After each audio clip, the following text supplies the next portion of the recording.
You are the Darth Vader of the Twilight world, but one of the things that I love about what you do with him so much is that he's not just a monster on a throne, he's a monster under this delicious character-filled veneer. When you guys first started talking about him, and as you're heading into the last film, what did you want to bring to him? What did you want to add to Aro?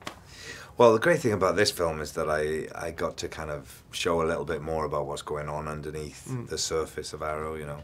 I've always thought that the hardest thing about being a vampire is that you're immortal and you just get really bored because you've seen everything, you've done everything, and that kind of day in, day out sameness just drives you kind of crazy. And I think he sort of tries to amuse himself, and he sort of role plays, and so I think he likes to think of himself as being a kind of sentimental old grandmother who likes to see what the young people are up to. That's a great description. Yeah, and then he likes to kill them. So that's sort of all that kind of stuff kind of really comes to fruition in this film, I think. You know, I feel like in a lot of these films we can only really get the protagonist when our antagonist is set up in such a way to really highlight who our heroes are. What did you want your character to be in these films? How did you think he needed to present himself in order to make our heroes shine the way they do? Well, I think, yeah, people say a film can only be as good as the villain. Right. The kind of stronger, the more powerful, the more dangerous the villain, the better the hero's got to be in order to kind of vanquish him, obviously, or the hero or heroine in this case.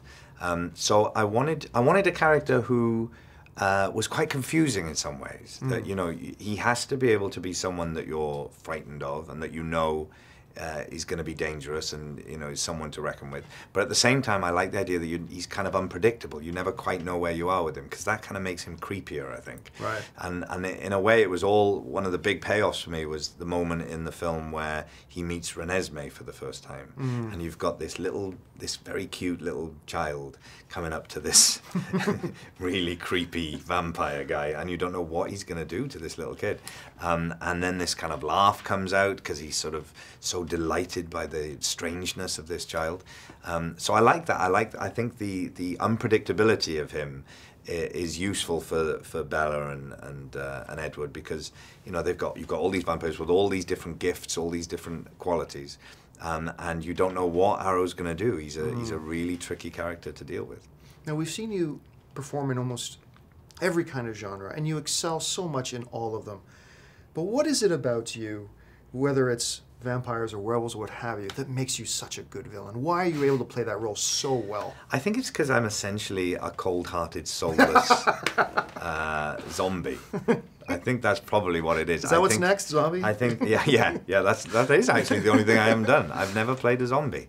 That would be quite a hard one, though, playing a zombie. How do you bring character and life to a zombie? I'm sure you could do it. I would give it my best well shot. Yeah. Now, you know, I've asked some of the other performers this as well, but you've come to the end. Now, you weren't right there right from the beginning, but you've been with this franchise now for years. And when I watched this brilliant end credits that was really great for the audience to see, but it also reminded me a lot of a marathon runner crossing the finish line and watching you guys do that, and he's exhausted, but he's happy, but he's in so much pain, but he's exuberant. How do you feel now that it's behind, the finish line's now behind you, get to look back on it? How does it all feel to you now? I think it'll be the kind of thing that it'll take, you know, a few years to look back on, because it's still, you know, we've got the premiere coming up, and then everyone, you know, will see the film and the reactions to it and all that kind of thing, and that'll still be, in some ways, that side of these films has taken over from the actual films themselves, the kind of phenomenon that surrounds it. So there's still a lot more of that to play itself out, I think. So I think it'll be in years to come, once it's all completely done and everyone's moved on and they've done different things, then we'll be able to kind of look back on it and really have a sense of what it was all about, you know. Because you're in a kind of a bubble when you're making the films, right. You know, because it's very different. The world of Twilight, especially for these guys, you know, the main guys in it, you know, it's more, in some ways, it's more about what happens away from the film than it is about what happens in the film. So I think they've got to deal with that for a little while yet to come. Well, listen, congratulations on the film. In my opinion, it's the best of the franchise, and we cannot wait to have it on AMC screens. Oh, great. Thanks.